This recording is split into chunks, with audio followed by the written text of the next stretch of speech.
cuidado, no vayan a mover nada ahí porque se Está ahí un poco.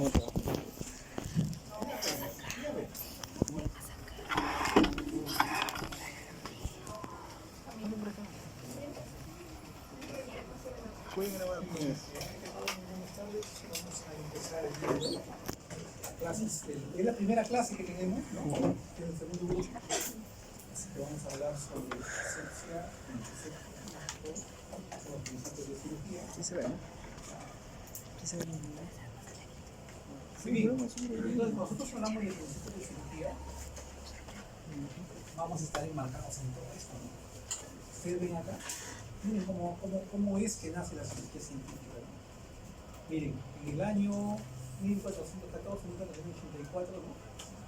Papa Sixto IV y Clemente VII fueron los que revocaron la prohibición de la iglesia, porque en ese entonces no se podía hacer disecciones de cadáveres, ¿no? Solamente se imaginaban, y los que más tenían más relevancia eran los pintores en ese entonces.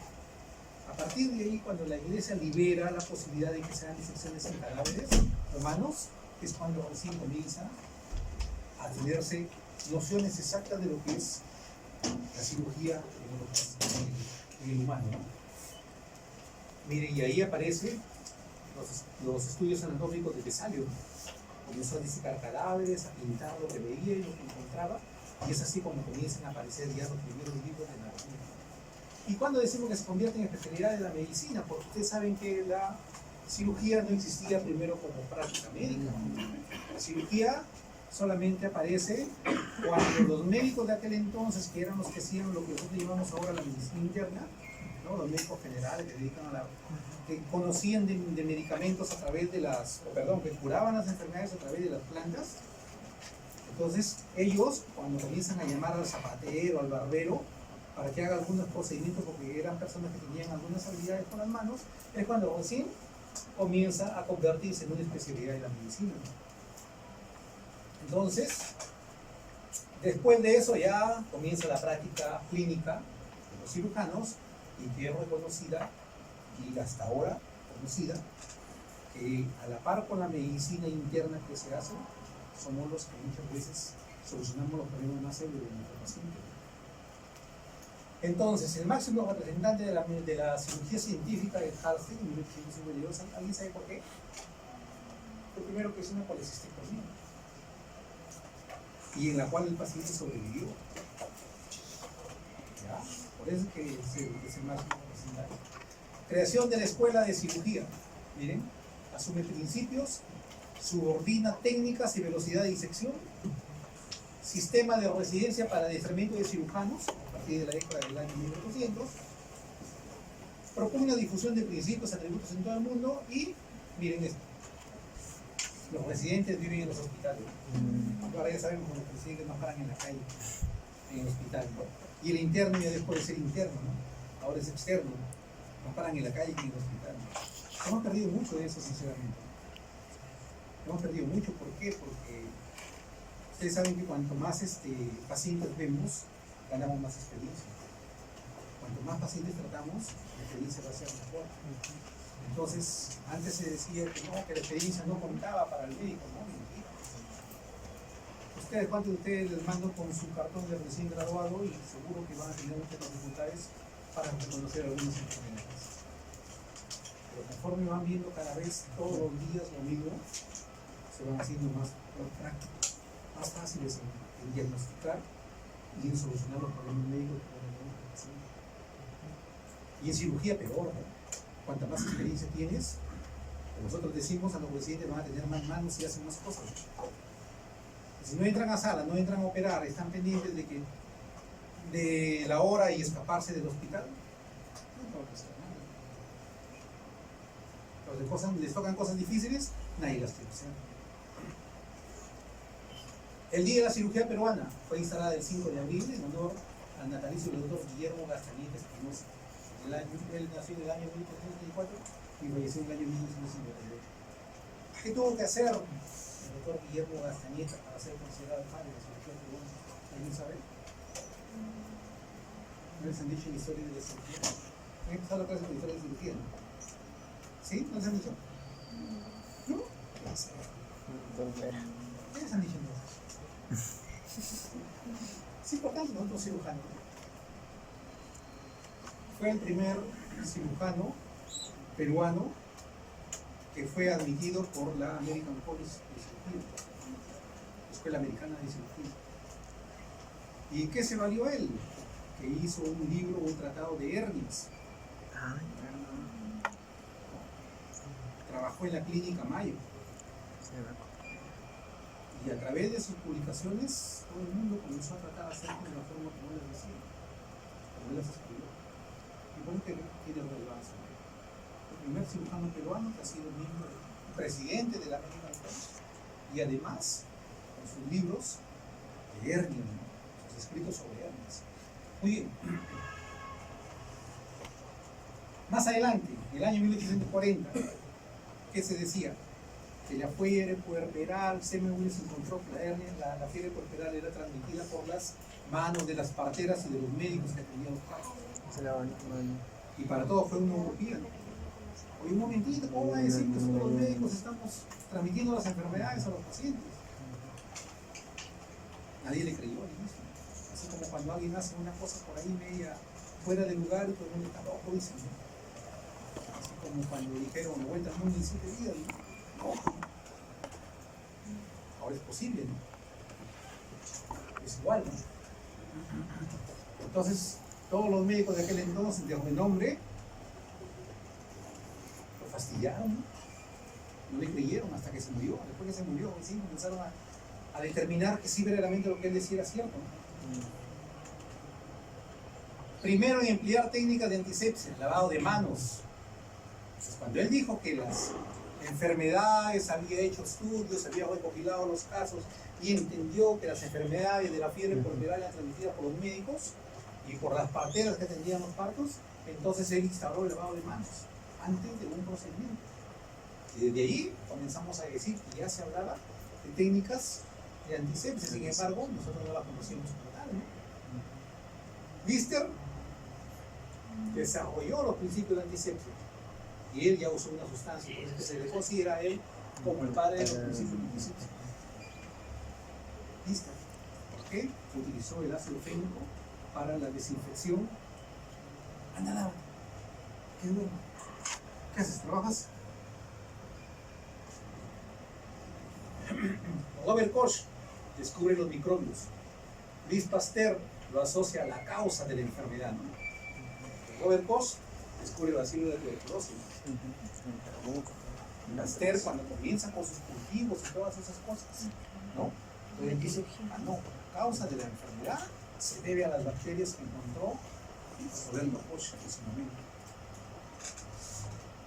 Ernest von Wehmann desarrolla la técnica de esterilización por vapor. Fue el primerito que comenzó a hervir los instrumentales, a hervir las pinzas, las tijeras, las jeringas como método de esterilización. Ustedes se van a algunos lugares del campo donde no hay por qué esterilizar. ¿Qué le dicen a la señora? La señora, no importa, póngalo a hervir una media hora, por lo menos unos 15. Están aplicando esto. Mikulis, miren, instaura lo que nosotros ahora conocemos como barrera de contención, que hasta ahora lo utilizamos, ¿no? ¿Cómo se trabaja hoy día? Su gorro, su mascarilla, sus guantes de algodón, sus botas y todas esas cosas. No pasa que no podía hacer eso, no, cuidado con sus cabos. Halsey, primero en emplear los guantes de goma en el quirófano. ¿Por qué empleó los guantes de goma? ¿Alguien sabe? Porque su novia en aquel entonces era la enfermera instrumentista y tenía una enfermedad dermatológica. Y cada vez que se chocaba con los líquidos como la sangre, la pus, cuando operaban, terminaba con unas escoriaciones y una enfermedad radioactiva de toda la piel. Entonces, para ese entonces, Halsey ya tenía renombre como médico, ¿no? Tenía amigos empresarios de la fábrica de Hebel, exactamente, ¿no? Y les encargó que les hagan unos guantes para en aquel entonces su novia. La primera vez que lo utilizó en su novia, que después fue su esposa, entonces se dio cuenta que, uno, que había mejorado la piel de la señora, y segundo, que se infectaban menos sus pacientes. Así que comenzó a utilizarlo él también. Y de ahí comenzaron a propagarse. Ustedes verán que muchas de las cosas que se han hecho hasta ahora han sido muchas veces producto del azar, la casualidad. Simplemente que lo han demostrado. Entonces, cuando decimos asepsia, cuando hay ausencia completa de microorganismos vivos en un medio completamente estéril. ¿Ya? Entonces yo digo, voy a operar en un ambiente aséptico, quiere decir que está libre de microorganismos. ¿Sí? Cuando hablo de antisepsia, que es el método para prevenir, ¿no?, el uso de sustancias químicas o objetivos animados o dentro de él, con el fin de inhibir o destruir el desarrollo de microorganismos. Una cosa es la asepsia y otra cosa es la antisepsia. Asepsia es todo el ambiente, ¿verdad?, que debe estar estéril por completo. Y la antisepsia son todo lo que yo voy a hacer y tener en cuenta de los métodos que voy a tener en cuenta para utilizar, como por ejemplo el uso de sustancias para inhibir el desarrollo de las bacterias. Por eso es que lavamos con lo posible, ¿no? Y hacemos asepsia, antisepsia. Y cuando decimos asepsia quirúrgica, todas las maniobras que voy a hacer para mantener estéril ese lugar donde estoy trabajando. ¿Debe entender? Bien. Entonces, para hablar de asepsia, antisepsia, también hablamos de descontaminación. Para poder hacer segura la manipulación, los dispositivos, los aparatos, los instrumentos, qué sé yo. Y tengo varios métodos: esterilización, desinfección y limpieza. Empezamos siempre, todo proceso de asepsia y antisepsia, de esterilización, siempre empieza con una limpieza. Siempre. Yo tengo las pinzas sucias, lo primero que tengo que mandar a la técnica es que las lave, que las limpie, y una vez que están limpias, sigue el proceso de esterilización. La esterilización alcanza la muerte de todas las formas de vida, incluidas las esporas bacterianas, y la desinfección, algo parecido, sin embargo, no actúa sobre las esporas, ¿ya? No mata todas las formas de vida. En cambio, la esterilización sí es mucho más completa. Entonces, las normas de asepsia que tenemos que tener en cuenta cuando estamos en un centro quirúrgico, ustedes lo ven: lavado de manos, usar mascarilla, guantes, usar batas, si es que sabemos que voy a trabajar con líquidos contaminados, como por ejemplo líquidos contaminados con heces, líquidos contaminados con pus. Entonces, ¿qué pasa? ¿Qué hizo? ¿Vamos a entrar?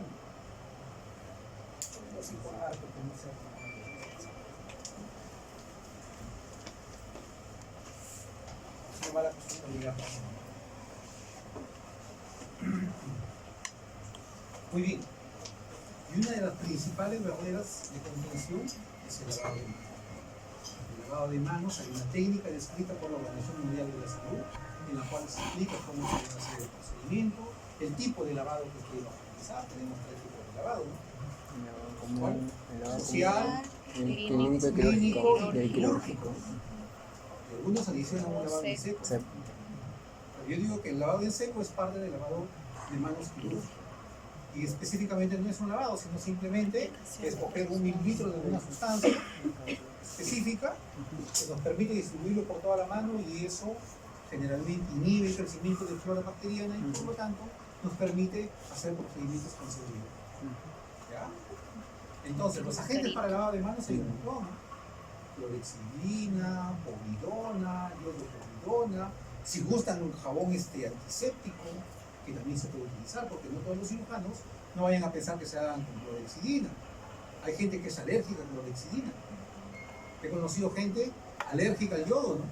Una solución de yodo y se le descama la piel. Entonces no pueden utilizar ese tipo de sustancias.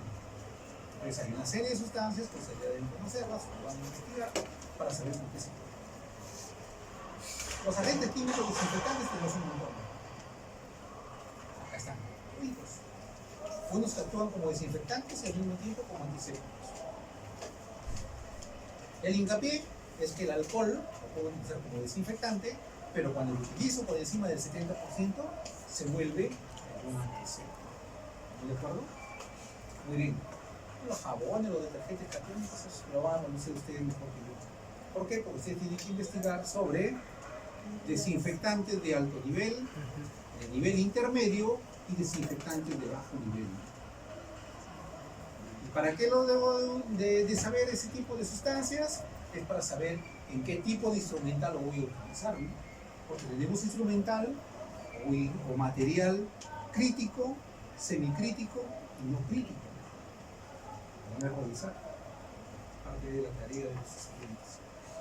Muy bien, entonces los métodos de esterilización son métodos físicos como calor seco, calor húmedo, métodos químicos, líquidos, gases como el óxido de etileno, por ejemplo, ¿no? Y los métodos físico-químicos que generalmente actúan a nivel de una temperatura determinada y con una presión determinada, ¿no?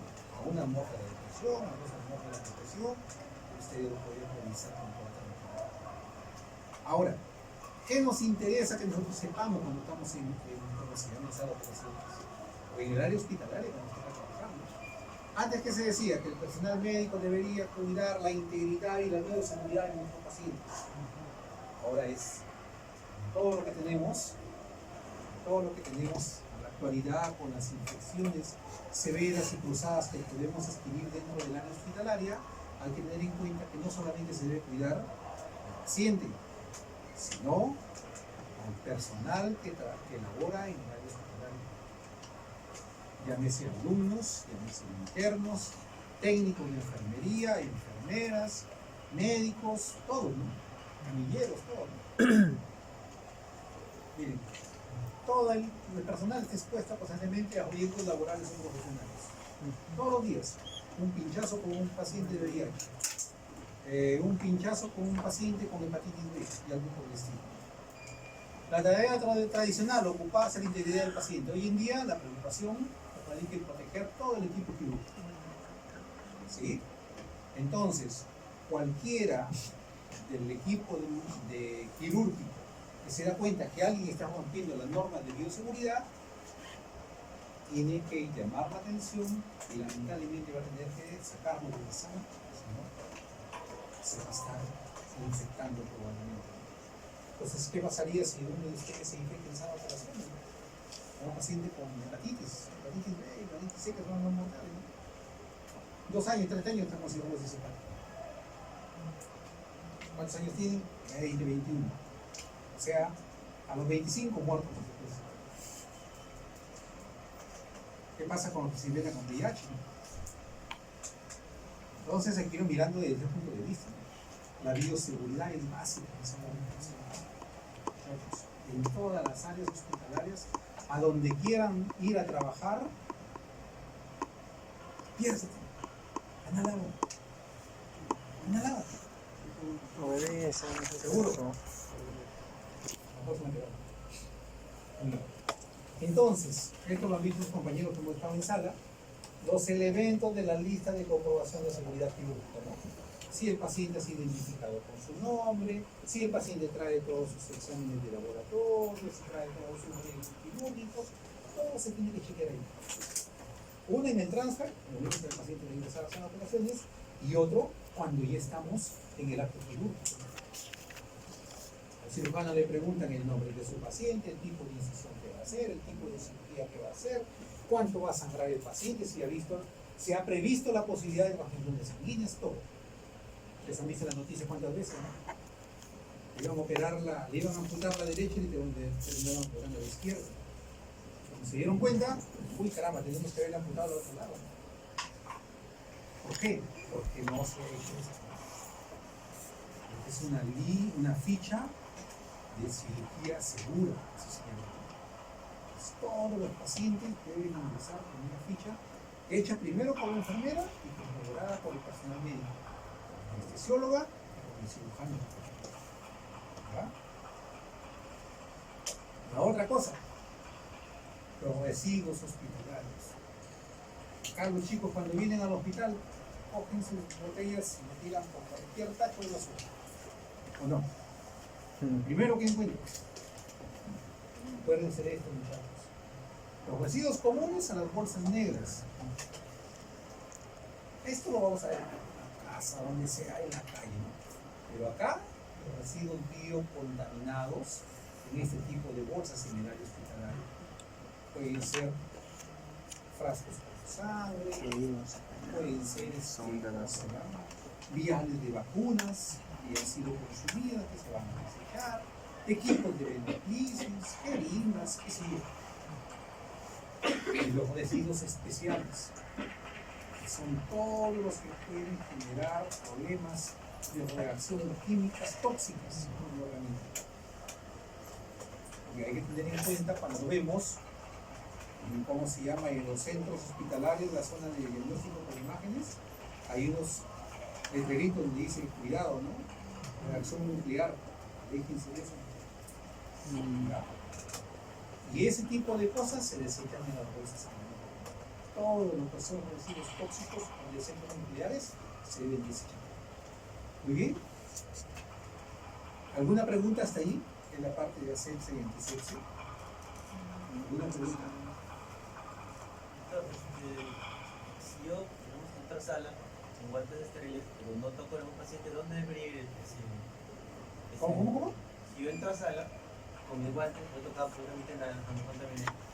¿Los guantes dónde van? ¿Negra o roja?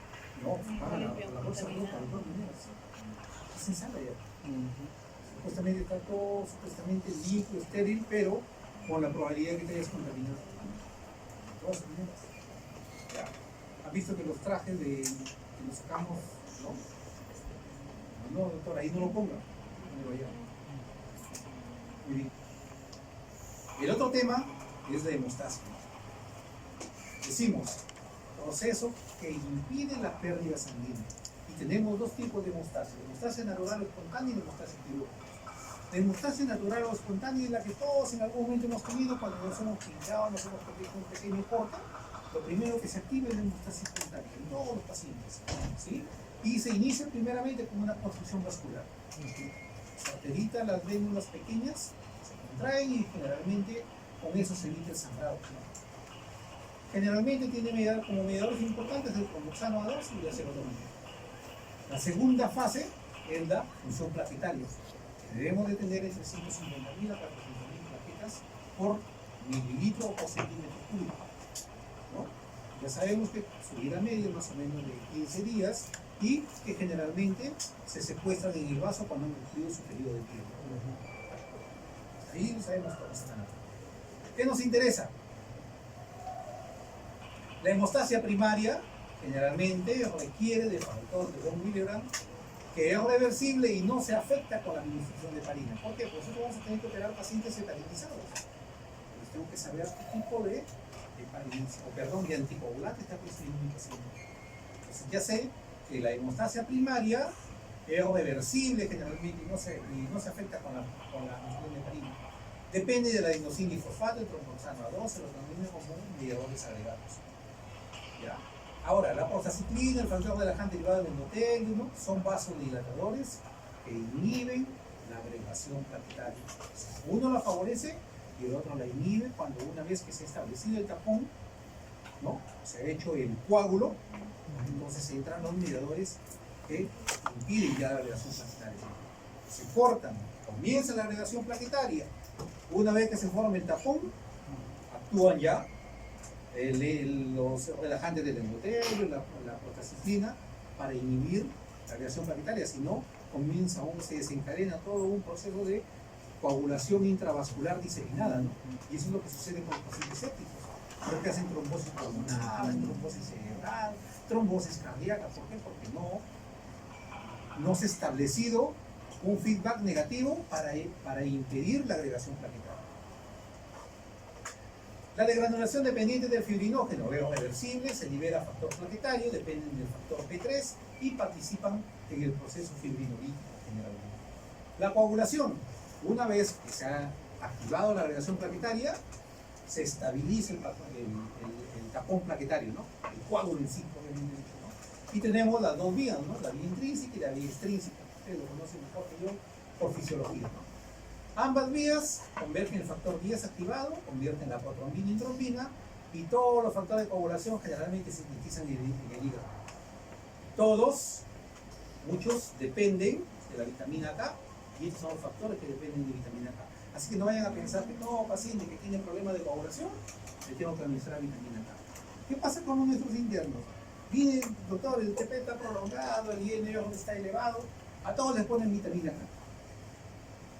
Tengo que administrar vitamina K si se dependen de estos factores. Si no, ¿qué hago? Si ya sé que no le voy a hacer nada, ¿no? Entonces ahí ya tienen los factores que son alterados cuando hay déficit de vitamina K. Entonces, por lo tanto, debo administrarles el tratamiento adecuado para ese tipo de pacientes. ¿Ya? Por ejemplo, les pongo un ejemplo. A ver, los pacientes con coledocolitiasis, ¿no? Está fluido con colédoco, no llega a sales biliares al duodeno, entonces el paciente viene con ictericia, con problemas de coagulación. ¿Qué administraría para mejorar la coagulación?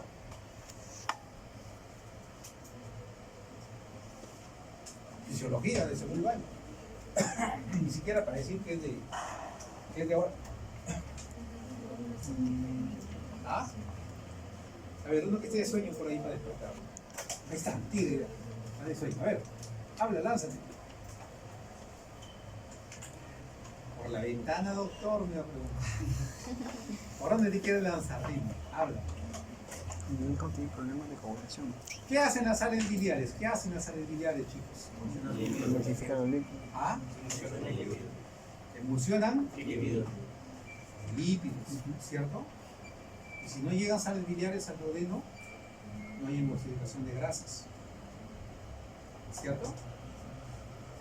Además, las sales biliares favorecen la absorción de vitamina K. ¿Por qué? Porque la vitamina K es una proteína liposoluble. Y si no hay emulsificación de grasas, ¿cómo se va a absorber? Va a comenzar a perder la grasa, ¿cierto? Entonces, déficit de vitamina K si es que no hay sales biliares adecuadas. La única forma de absorberlas es emulsificando las grasas. ¿Para qué? Para que la vitamina K pueda ser absorbida, porque si no, no se puede absorber. Pues, pierden grasas y se vuelven los pacientes que conocemos ahora como esteroideicos, ¿no? Que ellos pierden grasas con las deposiciones. Entonces, así es como tienen que comenzar a interpretar las cosas, porque si no aprenden a interpretar las cosas, ¿de qué sirve que tienen 7 años? ¿No? ¿Para qué vamos a perder tanto tiempo si no vamos a interpretar nada? Entonces, cuando yo veo un paciente, lo primero que tengo que preguntarme es, ¿tiene pruebas de coagulación dentro de los valores normales? Para poder saber si voy a tener adecuada hemostasia en mi paciente, ¿no? Estoy hablando de la hemostasia espontánea, porque ya sé que voy a operar y si la hemostasia espontánea no se activa, voy a tener más dificultades para hacer una hemostasia quirúrgica, ¿no? Ahí están los pacientes cirróticos, por ejemplo. Entonces, los mínimos que tiene mi paciente, o el cuento de plaquetas, mayores de 50.000. Límite, 50.000. Para más o menos estar seguro que el paciente va a coagular. El tiempo de protrombina, que mide la vía extrínseca, permite detectar alteraciones de los factores 2, 5, 7 y 10. Para eso le pido el dosaje de tiempo de protrombina. ¿Por qué? Porque quiero valorar cómo están estos factores y para partir de ahí comenzar a corregir los trastornos de coagulación. El tiempo de termoglobulinas parcial, que evalúa la vía intrínseca, permite determinar alteraciones en el factor 8, factor 9, factor 15 y factor 12. El tiempo de trombina determina las alteraciones a nivel del fibrinógeno. Si yo sospecho que hay alteración del fibrinógeno, entonces tengo que pedir un tiempo de trombina. ¿Ya? No vayan a hacer como los muchachos, ¿no? Llega el paciente, piensan una cosa y le piden todo, ¿no? A ver qué sale, como dicen ellos. ¿Por qué? Porque estamos actuando sin el conocimiento adecuado para decir qué cosa es lo que debemos de pedir al paciente sospechando en el problema que aqueja al paciente. Viene el paciente a la emergencia, le piden examen de orina, VIH, todo le piden, ¿no? Le pide una batería, doctor, le dicen. ¿Qué batería? ¿Qué procesado? ¿Qué celular? Pero si le dice, doctor, le voy a pedir los exámenes de ayuda diagnóstica, la cosa cambia. Está hablando como médico, ¿no? Porque le dice, como le pido la batería, está hablando como mecánico, ¿no? Algo así está en ese plan. Bueno, esto lo conocen ustedes mejor que yo, así que no vamos a entrar en detalles. La hemostasia local quirúrgica, esta es la que ya nos interesa a nosotros los cirujanos. Porque hasta lo que habíamos revisado anteriormente era la hemostasia espontánea. Lo que vamos a revisar a partir de acá es lo que yo voy a hacer. Y es más fácil de hacerlo, ¿no? Pues que decimos, cirujano es aquel que tiene algunas habilidades. Previene las pérdidas sanguíneas de los vasos abiertos, ¿no? Si el vaso está abierto, está seccionado, de seguro que va a sangrar. Así la hemostasia espontánea esté intacta. Entonces, ¿qué tengo que hacer? Colaborar con sellar ese vaso, cliparlo, ligarlo, qué sé yo, para evitar que siga sangrando. Así como, por ejemplo, el paciente que estamos operando ahora, ¿no? Por donde la tocaba sangraba. Salió una arterita por ahí, no. Y esa arteria, si es que no la electrocoagulo, va a seguir fastidiando. Lo demás no importa que sangre, lo sigo lavando y la hemostasia espontánea me va a ayudar a que se forme el coágulo y deje de sangrar, ¿no? Algo así. Entonces tengo técnicas mecánicas, técnicas térmicas, técnicas químicas, ¿no? Técnicas mecánicas, por ejemplo, ahí ven una, ¿no? Este es un paciente con una herida de bala, perforante, de lado a lado, de lado al hígado, traspasado de un lado a otro, le deja un trayecto en toda esa zona y no había forma de cómo parar el sangrado. Entonces, bueno, le metemos una sonda Foley, le inflamos el CAF por dentro, aprieta las paredes del parénquima hepático y dejó de sangrar, ¿no? Estoy utilizando una técnica mecánica para controlar el sangrado. Es simple estilo. Entonces puedo utilizar presión digital directa. Tengo un paciente que se ha hecho un corte a nivel de la muñeca porque quiere matarse, porque la joven enamorada estudia medicina. Entonces, ¿qué hacen? Presiono directamente sobre el vaso sanguíneo, el traído vaso sanguíneo, fácilmente deja de sangrar. Quiero ser más estético, pido mi manguito del tensiómetro, me pongo el tensiómetro, le insuflo 300 milímetros de mercurio y automáticamente deja de sangrar. Es como los muchachos el otro día estaban queriendo suturar un paciente, un interno. Doctor, sangra, no deja ver nada. A ver, ¿no está? Están suturando acá. Pone el manguito acá para hacer sangrado y vas a trabajar tranquilo. Entonces son cuestiones prácticas que ustedes deben tener en cuenta. Pueden utilizar pinzas hemostáticas, dispositivos neumáticos, como ya les dije, el manguito del estetoscopio, también lo puedo utilizar en la pierna, ¿no? Nos vino también el otro día un paciente con una moladora, creo que es la que utilizan los para cortar una cortadora. La puplita lo digo. Con Está sangrando tremendamente, con el manguito del tensiómetro en el muslo, 300 milímetros de mercurio y deja de sangrar. Estás haciendo, utilizando un dispositivo neumático. Y el paciente de sangrar y puedes trabajar tranquilamente. Ligaduras, clics, taponamientos, etc. Térmicas, que utilizamos a diario. El electrobisturí, ¿no? Electrobisturí, el monopolar, bipolar, electrobisturí armónico, tantas cosas, ultrasónico tenemos incluso, ¿no? Sí. De todo ahí, ¿no? Equipos de gas argón, ¿no? Este es fenomenal, este gas argón. Tú partes al hígado por la mitad y de ahí tomas el gas argón. Y es como cuando Es una parrilla. están pintando la casa con un soplete. Ajá, eso me gusta. Claro, siempre que no sea un vaso de más de 3 milímetros. Porque si le pongas el argón, que le pongas, no va a quedar ese. Cirugía criogénica con nitrógeno, ¿no? El uso del nitrógeno.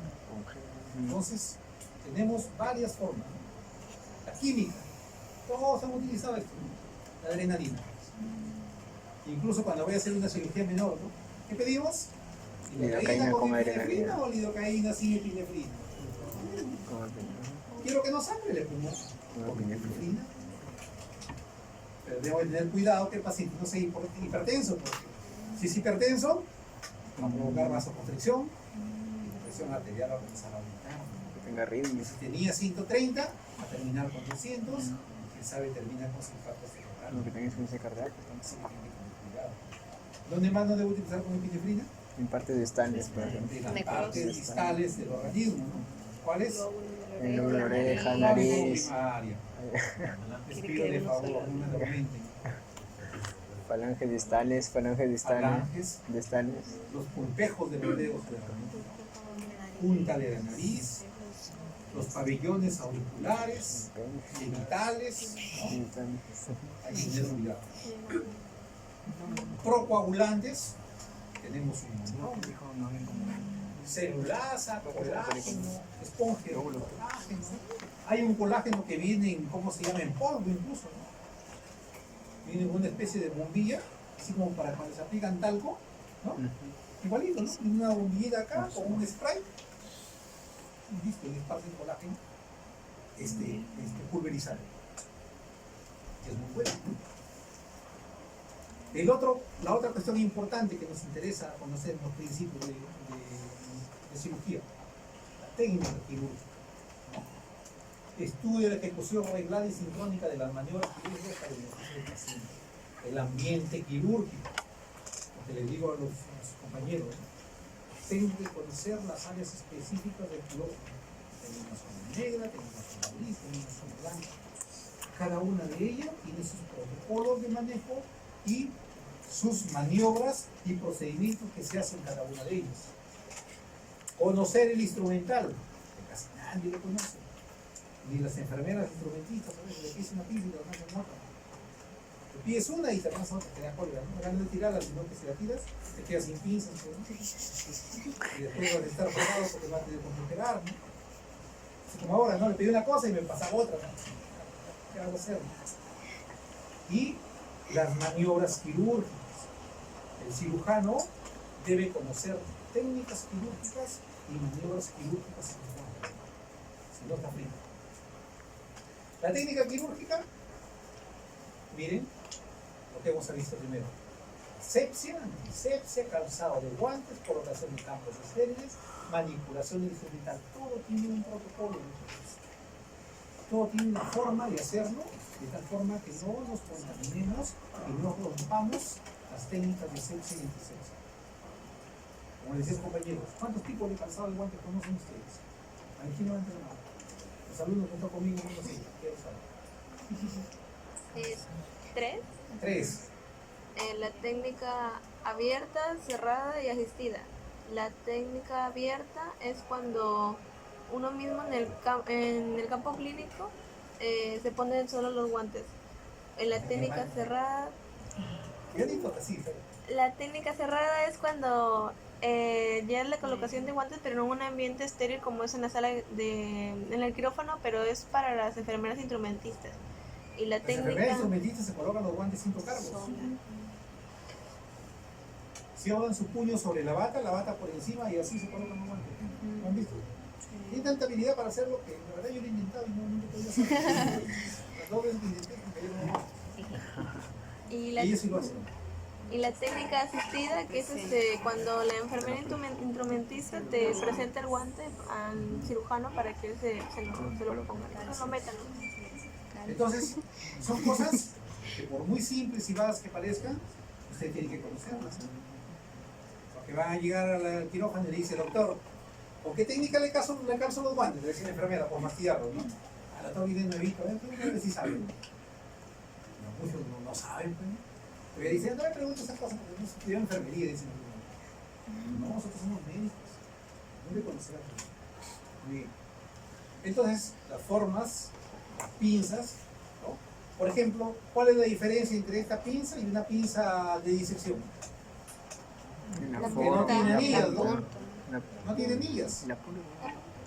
Las pinzas de disección son consideradas pinzas de mano izquierda. ¿Por qué? ¿Saben? Porque se usan solo con la izquierda. Pues. Por eso. Generalmente, tenemos con la pinza de disección y con la otra cortamos. Y se consideran alargadores de los dedos del cirujano. Se consideraban antes. Claro, ahora ya decimos, hablamos de pinza de disección vascular, que sí. ¿Por qué me interesa conocer todo esto? Miren, la técnica operatoria del centro, yo tengo que conocer fisiología, tengo que conocer anatomía, porque yo cuando voy a hacer un procedimiento quirúrgico tengo que estar pensando qué trastorno fisiológico le voy a generar al paciente si le hago tal o cual técnica quirúrgica. Porque por muy simple que parezca, todas las técnicas quirúrgicas para exéresis de órganos van a generar algún trastorno fisiológico en el paciente. Todo sin excepción. Por ejemplo, si yo le saco la vesícula a un paciente, ¿va a quedar acá todo al 100% o no? ¿Qué va a pasar? Ya no Estamos puedo hablando de digerir anatomía y bien. fisiología solamente.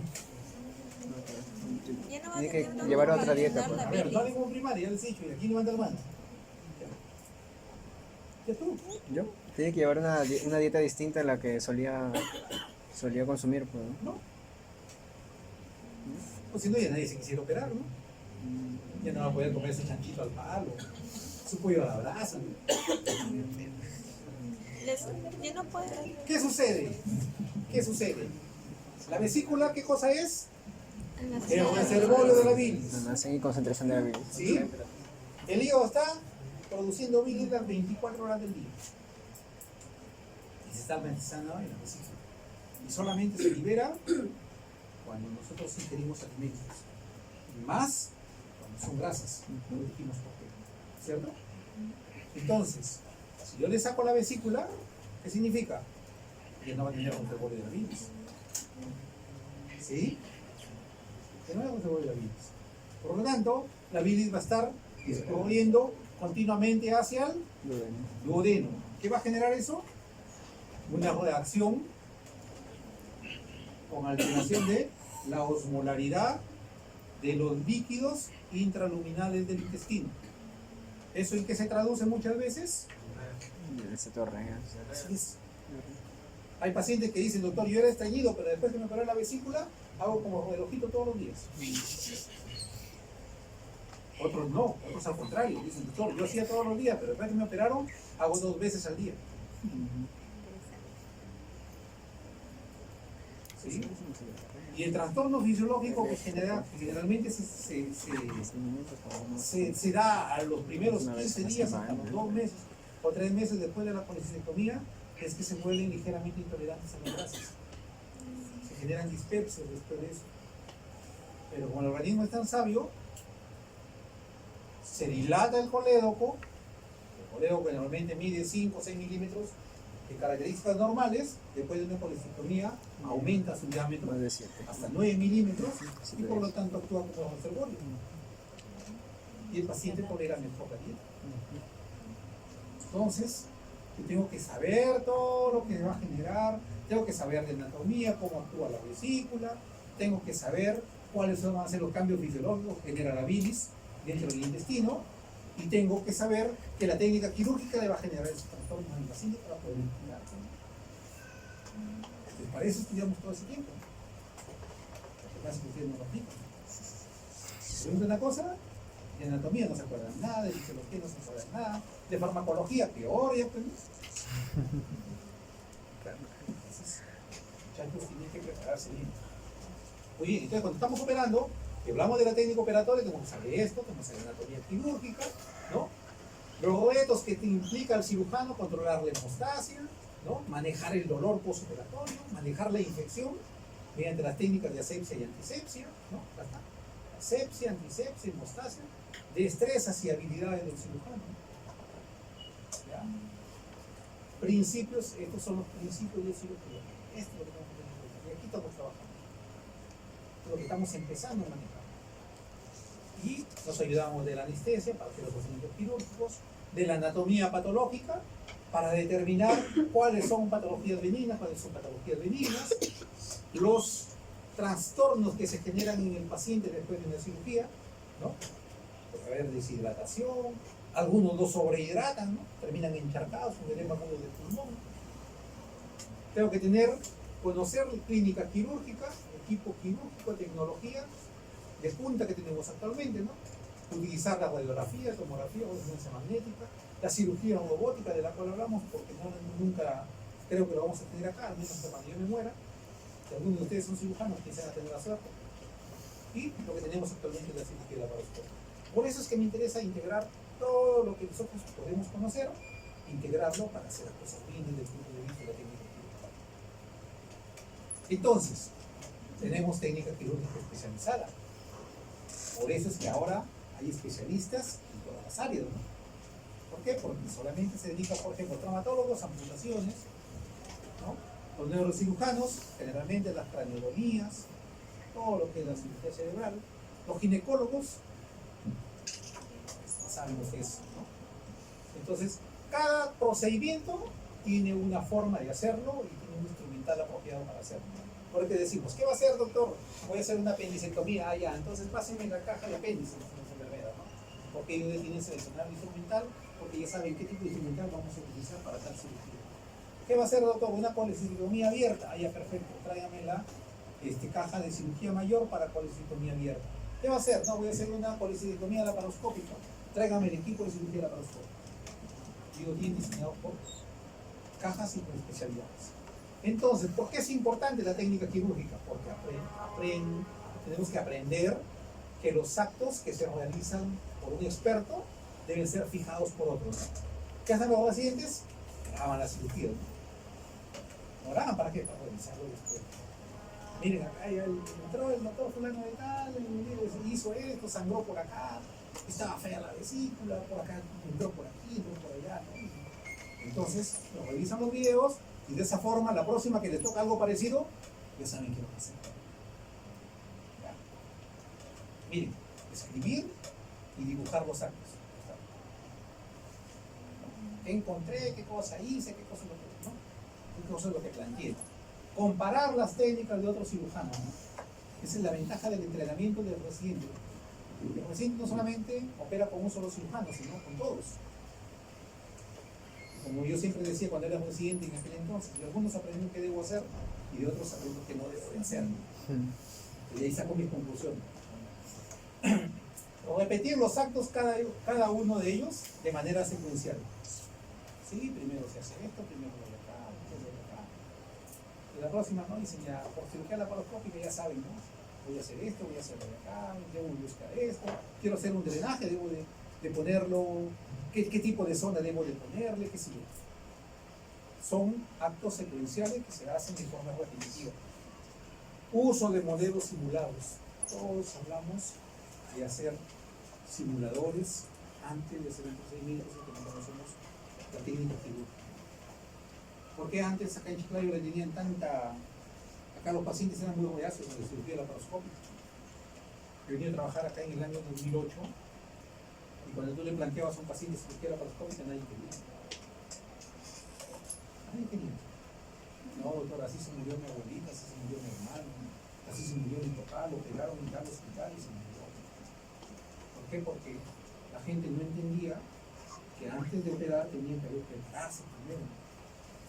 Trabajar en modelos simulados y después migrar al paciente in situ. Quisieron comenzar a aprender a operar y operando por mano. Tuvieron muchos cadáveres, muchas complicaciones. Antes de actuar, miren, para ustedes, leer textos y conocer técnica quirúrgica, las notas propias tomadas durante el aprendizaje visual de los actos quirúrgicos. Esto es lo que yo les digo a los pacientes, graben todo, aprovechen todo, porque si no, nunca más van a volver a operar como cuando están en la residencia, nunca más. Nunca más. Yo antes cuando era residente me acuerdo que operaba 6, 7, 8 pacientes en un día. Y cuando estaba de guardia, 10, 12 pacientes. ¿No? Los fines de semana convalidados y acuchillados, 4 como mínimo. 4 cuchillados, 4 baleados, ¿no? Y hacíamos guardias interdiarias. O sea, 3 años haciendo guardias interdiarias, ¿no? Entonces, eso te da destrezas, te da habilidad, ¿no? Todos los días la misma situación, el training es fenomenal, ¿no? Nunca más yo espero que voy a volver a operar como cuando operaba en la residencia. Tanto así que los colegas, por ejemplo, llegaba un paciente cardiópata, le mandaban el oído quirúrgico y le ponía el cardiólogo. Paciente debe ser operado por cirujano entrenado en el menor tiempo posible. Venía el asistente y decía, oye, yo me opero 3, 4 vesículas a la semana. ¿Cuánto operas? 4, 5 al día. Entonces opero lo más entrenado que yo decía. Todos los días estamos en...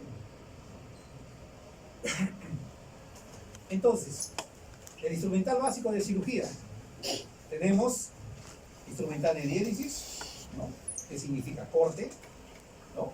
Elementos para el procedimiento propiamente dicho, en este caso exéresis, cuando sacamos la vesícula es exéresis de un órgano, y elementos de síntesis. ¿Qué significa eso? Sutura, ¿no? Recomponer lo que hemos cortado anteriormente. Y todo se ordena de en una mesa quirúrgica como ustedes lo ven. El orden generalmente lo establece la enfermera instrumentista, pero nosotros podemos tener 4 cuadrantes, ¿no? Uno para nuestro instrumental de diéresis, en una mesa, ¿no? 2 para las pinzas o el material hemostático, 3 para los accesorios, ya digamos aspiración, qué sé yo, y 4 para el instrumental de síntesis. De tal forma que cuando nosotros tenemos una emergencia, ya sabemos dónde está todo el instrumental. Por eso es que la enfermera muchas veces no deja ni que el interno le toque las pinzas, porque ella le entrega la pinza y inmediatamente lo ordena en el lugar que le corresponde. Parte del instrumental ya ustedes lo van a hacer. Entonces tenemos instrumental de diéresis, instrumental de prevención, instrumental de separación, todos los separadores que tenemos, instrumental de clampeo, instrumental de aspiración e instrumental de síntesis. La otra cosa que todos ustedes tienen que aprender es hacer nudos. Aunque sea su amárrense los zapatos, no sé, pues, hagan algo porque cuando vienen acá no saben ni hacer nudos. En mi época, cuando éramos internos, llegábamos al 4º año. Todos los fines de semana estábamos en el hospital castellano, aprendiendo a suturar, aprendiendo a colocar sondas. Ustedes llegan al 6º año, nunca los hemos visto por acá, y vienen de interno. Y los mandamos a hacer una cosa, no saben. No saben nada, no saben. Entonces, hasta quitan las ganas, ¿no? Porque a veces dicen, tenía una interna que dijo una vez, doctor, yo parezco secretaria, ¿no? Solamente le tienen haciendo un papeleo. Le digo, bueno, ¿qué está pasando? No, lo vecinos, ¿qué está pasando? Porque la interna dice que ella parece secretaria. Le digo, todo, la mandamos a hacer una cosa y no sabe. Le mandamos que tengo una zona folia, no sabe.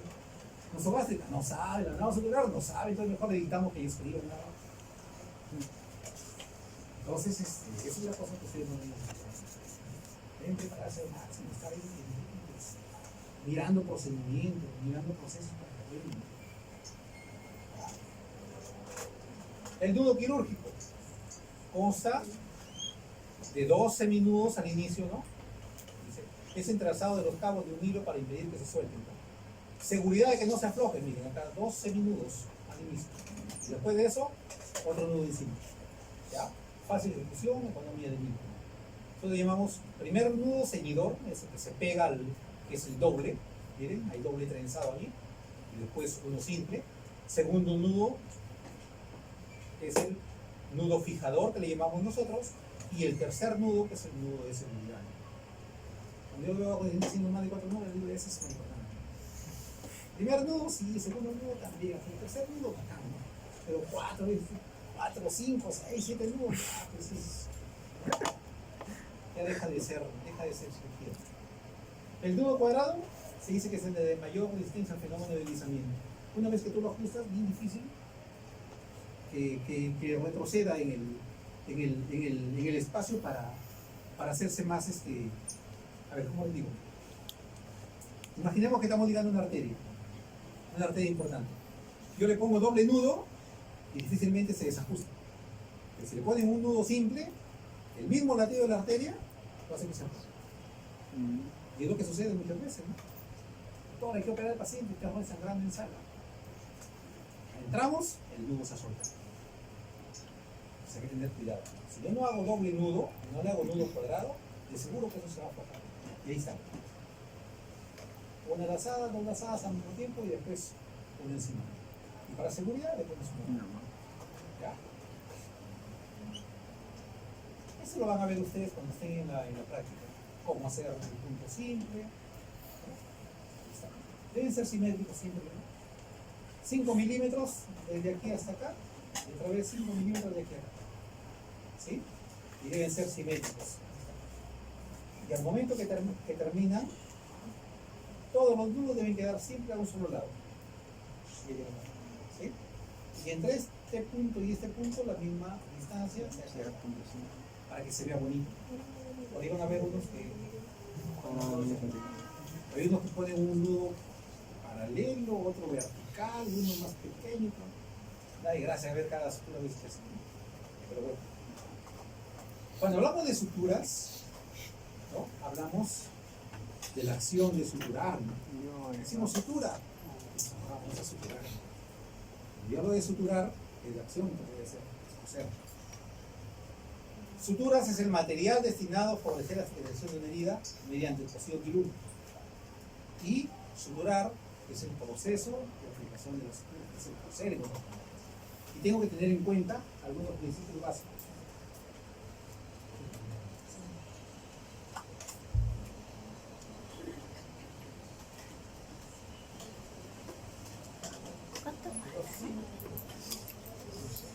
Entonces, ¿qué tengo que tener en cuenta? Que los tejidos deben quedar bien afrontados internamente. Segundo, no crear zonas de isquemia que puedan causar necrosis del tejido. Algunos lo aprietan tanto, ¿no? Lo ajustan tanto que al tercer día viene con los bordes necrosados. O sea, se debe ajustar, ¿verdad? De tal forma que solamente afronte. No es que afronte es suficiente, porque si no, se genera isquemia de los bordes. Y de ahí, cuando hay isquemia, va a haber peor proceso de cicatrización del tejido. No dejar espacios muertos. Algunos se suturan solamente encimita de la piel, ¿no? Y por dentro que hay una cavidad. Tiene que coger hasta la profundidad de la lesión. Si no, es como no hacer nada. Se va a quedar un espacio, se va a llenar de suelo sanguíneo, de sangre, qué sé yo, y se termina infectando fácilmente. Los tejidos aproximados deben presentar una hemostasia correcta, sí, porque si ustedes lo dejan sangrando, la sangre es un caldo de cultivo suficiente para cualquier tipo de bacteria. Por ejemplo, en el laboratorio, ¿qué decíamos? Hay que sembrar en agar sangre, ¿no? Agar sangre es esto, es lo mismo. El tejido a suturar debe estar correctamente perfundido. Si yo suturo una herida que está necrótica, entonces ya sabemos que eso va a ir mal, ¿no? La técnica no debe dañar los tejidos, y es lo que les digo, ¿no? No ajustarlo tanto porque si no se terminan dañando los tejidos. Cuando dejan espacios muertos, hay una cirugía donde no se debe, digamos, terminar o dejar toda la sutura, sino dejar un espacio para que drene una cirugía. A ver, hay cuestiones distintas, ¿no? Una cosa es dejar espacio muerto, que es a la profundidad, y otra cosa es dejar espacios entre punto y punto con la finalidad de favorecer el drenaje de la herida. En el espacio muerto hablamos de la profundidad. Yo suturo la herida encima, pero acá dejo una tremenda cavidad que no la afronté. A eso se refiere el espacio muerto. Pero si yo quiero favorecer el drenaje de la herida, puedo hacer dos cosas. Dejo la herida abierta si quiero que no se infecte, y la suturo dentro de 3 días cuando la herida esté limpia. A eso se llama cierre diferido de la herida. O la otra es que deje entre punto y punto bastante espacio, bastante amplio, con la finalidad de que después mañana pueda meter una pinza, pueda meter una sonda por ahí y lavar la herida con toda tranquilidad. Son dos cuestiones distintas, no es lo mismo, ¿ya? Miren, suturar siempre de lo profundo a lo superficial, respetando los planos anatómicos normales. Esto significa no dejar los planos normales. Yo suturo primero la fascia, después el brazo cutáneo y encima la piel, ¿no? No vayan a ceder que se suturen solamente la piel y dejan la fascia abierta, dejan su brazo cutáneo abierto, y eso genera una cavidad y por lo tanto a eso se le llama espacio muerto. Materiales de sutura, hay un montón, ¿no?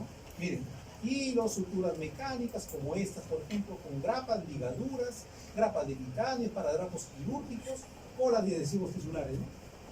Ahora ya tenemos el cianocrilato, ¿no? Que es como el ¿cómo le llaman esto?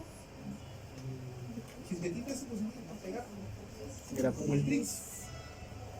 Solo que ese está diseñado como producto médico y por lo tanto va a generar menor reacción, ¿no? Puede soportar tranquilamente la humedad de los tejidos sin necesidad de abrirse, porque ¿se han puesto una gota de Trix en la piel? Quema, ¿no? ¿Por qué? Porque se genera una reacción con la humedad, ¿no? Por eso es que actúa. Características del material, ya sabemos que debemos tener un material que debe ser óptimo para todos los procesos. Sin embargo, hasta ahora decimos no existe una sutura que sea la mejor de todas. No existe. Todas tienen sus limitaciones y sus contraindicaciones, ¿sí? Entonces, las suturas pueden ser por su origen naturales y sintéticas, ¿no? Naturales, animal, vegetal, mineral. Tenemos de sutura de acero, los alambres, por ejemplo, ¿no? Alambre de titanio, las grapas, que es material de titanio, Entonces, todo ese tipo de cosas podemos utilizarlo. Las ventajas de las suturas naturales que son más económicas. La desventaja, miren esto, son los peores tolerados. ¿Quiénes son los que mejor se toleran? Los sintéticos, ¿no? Ahí tenemos la poligalactina, el nylon, todo esto, ¿no? Ventaja, mejor tolerado. Las desventajas son más caros, son sintéticos. Por su permanencia en el organismo, pueden ser reabsorbibles y no reabsorbibles. Generalmente decimos que los reabsorbibles, a la lista de todos ellos, cálculo simple, cálculo crónico, desaparecen gradualmente, no se retiran, pierden la mayoría de su fuerza tensiva en 60 días y si es que la herida no ha sido cicatrizada de forma adecuada, se infectó, en 60 días se visera muchas veces el paciente, ¿no? Generalmente lo usamos en mucosa, ¿no? La mayoría de las veces. Pero no reabsorbible, la seda que ya casi no se utiliza, ¿no? El lino, poliéster, polipropileno, polietileno, no son degradables al organismo, deben ser retirados. Miren, esto entre comillas, ¿no? ¿Ustedes han visto que suturamos el intestino con nylon? La fascia con nylon y no entramos a sacarlo. Y es mejor tolerado. Ayer, por ejemplo, vi un niñito de 10 años que había sido operado con un cirujano pediatra. El hecho es que lo operaba hace 8 meses y después de la operación se infectó la herida. Aparentemente fue bien, después se hizo una cicatriz queloide, después se ha hecho un granuloma piógeno. Después de 8 meses, la mamá llega preocupada ayer al consultorio, me contó toda la historia de su niñito y al momento de hacerle el drenaje de la conexión, porque después de 8 meses acondicionado otra vez debajo de la herida, un tremendo hilazo. Un vitril creo es, ¿no? Es un vitril, me parece que es uno, el grosor, y una serie de nudos ahí, ¿no? Se lo retiré, lo saqué, bueno, es un cuerpo extraño. Pues por eso es que no cicatriza bien, ¿no? Se está comportando como un cuerpo extraño. No se ha hecho la reabsorción por completo. ¿Por qué? Porque se infectó en algún elemento, una sutura muy gruesa, qué sé yo. Entonces no digamos que lo reabsorbible es lo mejor, ¿no? Y los pacientes que hemos operado con nylon, les dejo el nylon toda la vida, los operamos 8 o 10 años, cuando lo abrimos ahí está el nylon intacto. ¿En serio?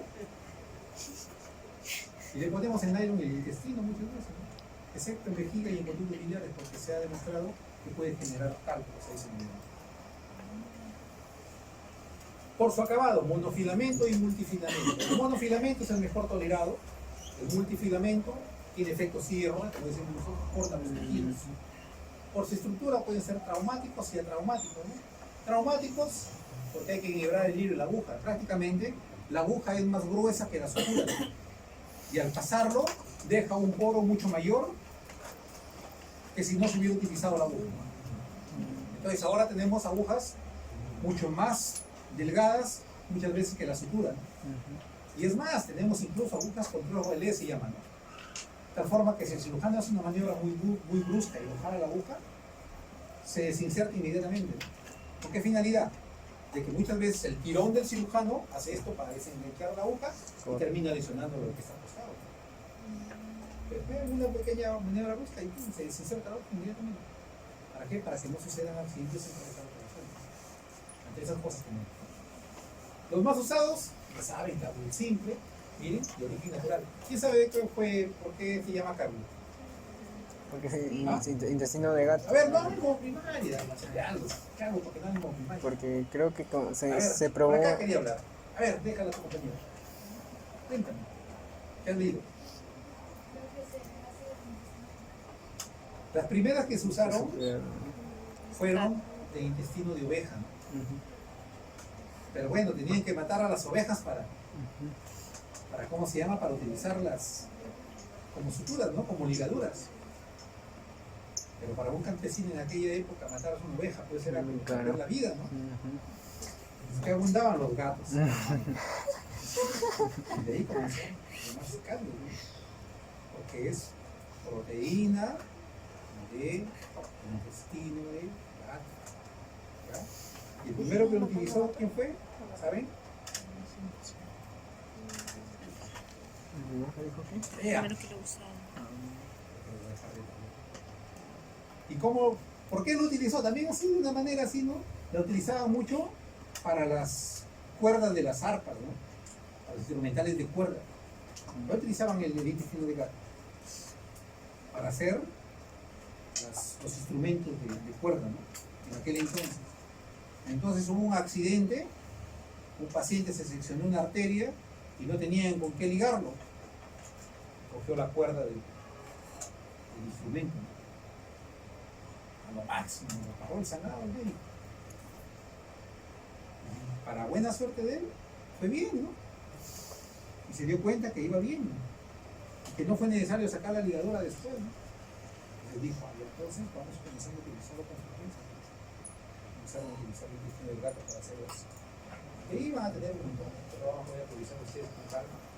¿Qué sirven? ¿Cuáles son los usos? ¿Cuáles son los que son tolerantes?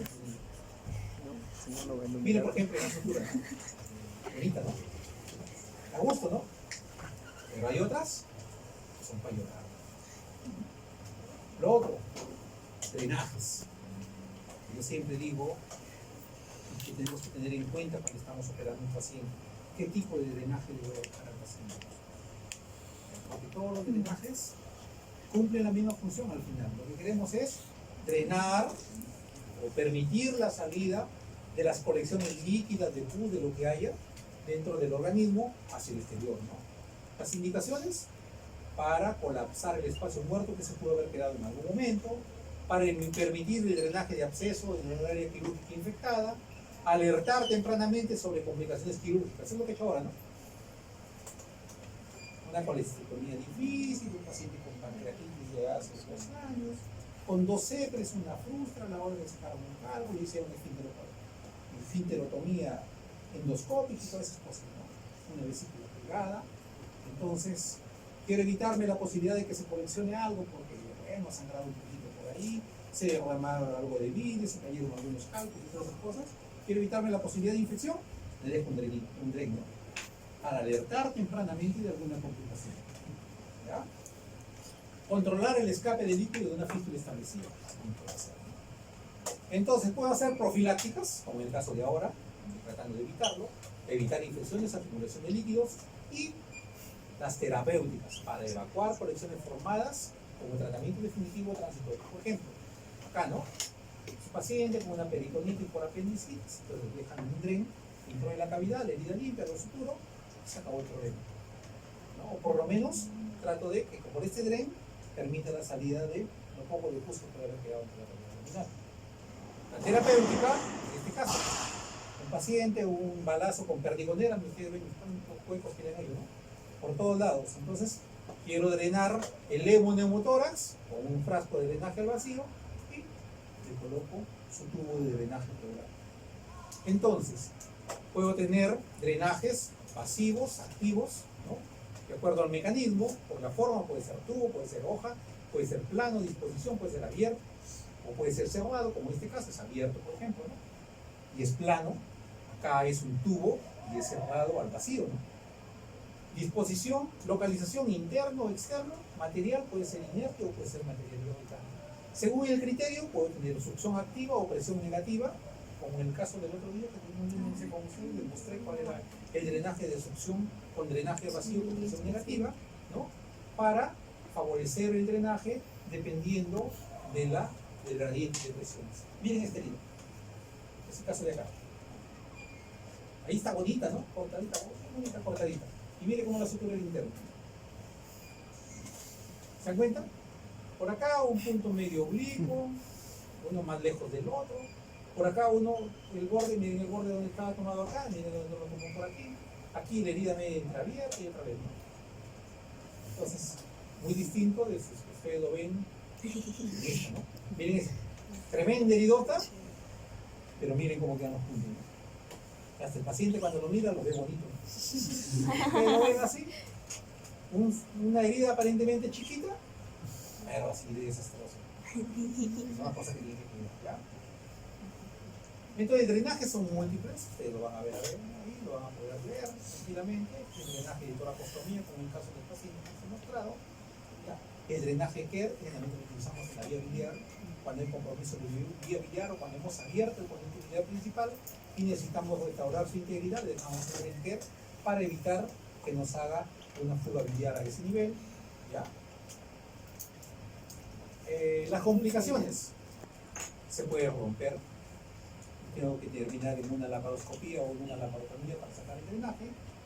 Dificultad para remover el drenaje cuando pasa más de 15 días, de seguro que se pega. Remoción inadvertida, el paciente no entiende que le dejaron un drenaje, un paciente anciano con Alzheimer, se lo jala el drenaje, ¿no? Hay que volver a operar de nuevo para colocar el drenaje en la forma adecuada. Infección, se pueden obstruir, se pongo el drenaje, se mete un coágulo en el tubo y deja de producir. Al día siguiente le hago una ecografía y tiene líquido en la cavidad abdominal. Entonces tengo que estar vigilando que no se va a destruir. Generan dolor, sí. Todos los drenajes generalmente duelen. Cicatrización alterada. Por el lugar donde sacó el drenaje, generalmente queda otro hueco, otra incisión, otra cicatriz. Y si el paciente hace cicatrices de mala calidad, pues imagínate lo que va a tener, ¿no?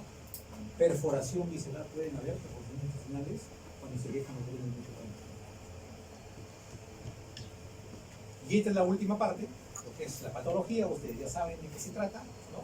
La finalidad es el diagnóstico de las biopsias, de las piezas quirúrgicas, de las citologías y de las necropsias. De eso se encarga la patología. Por lo tanto, tenemos una patología quirúrgica que analiza los tejidos, la patología citológica que analiza las células específicamente cuando hablamos de los PAC, por ejemplo, y la patología necrópsica, que es la que se utiliza generalmente los patólogos forenses, ¿no? Que se encargan de determinar por las causas de muerte de un paciente, ¿no? ¿Por qué es importante la patología? Porque nos permite unir estas cosas, ¿no? Las causas de la enfermedad, los mecanismos que ocasionaron el desarrollo de la enfermedad, los cambios morfológicos que se dieron por la enfermedad a nivel de ese paciente y las consecuencias funcionales de esos cambios morfológicos. Por eso es que nos interesa la patología, ¿ya? Por eso decimos que la patología quirúrgica es el enlace entre las ciencias básicas y las ciencias clínicas. O sea, puedo, a partir del estudio de las células que fueron alteradas, puedo prever lo que se inició, lo que pasó en el paciente antes del proceso de la enfermedad, ¿ya? Y tengo traumatismos, infecciones, tumores y anomalías como parte de las patologías. Los traumatismos, ustedes ya lo saben, fracturas, luxaciones, caídas, proyectiles de arma de fuego, qué sé yo. Las causas ya saben, accidentes de tránsito, armas de fuego, asfixias, pacientes. Le pusieron una perdigonera acá y le pidieron el balazo por ahí y se dio por el otro lado. Este de acá es un paciente del hospital Las Mercedes, iba viajando en una combi, llevaban ¿qué es eso? Es varillas de construcción, creo, ¿no? Se le metió por el budo y le salió por la espalda, ¿no? Y así por el estilo. Las infecciones, las van a ver, y las neoplasias, ¿no? Las neoplasias, ¿qué nos interesa saber de las neoplasias? Esto nos interesa. La resecabilidad y el pronóstico. Nosotros cuando vemos cáncer, lo primero que estamos pensando es, ¿este cáncer es curable o es incurable? Si es curable, entramos a sacarlo con todo. Si es incurable, le hacemos cirugía paliativa para que el paciente por lo menos coma hasta los últimos días de su vida, ¿no? Entonces, si ustedes ven acá, al año 2000, estómago era la primera causa generalmente de cáncer a nivel mundial, pulmón después, pero para nosotros, miren, para las mujeres, mama y cuello uterino, ¿ya? ¿Cómo se llama? En hombres, estómago y próstata, a la cabeza. Estómago y próstata. Acá, nosotros en nuestro medio, el Hospital Regional Lambayeque, últimamente el cáncer gástrico está primero, antes que el cáncer de mama y el cáncer uterino, según lo vimos en la estadística del año 2018. Así que no sabemos, para el 2000 teníamos eso. Ahora no sabemos. Pero la preponderancia actual es cáncer gástrico. ¿Alguna pregunta? ¿Hay preguntas?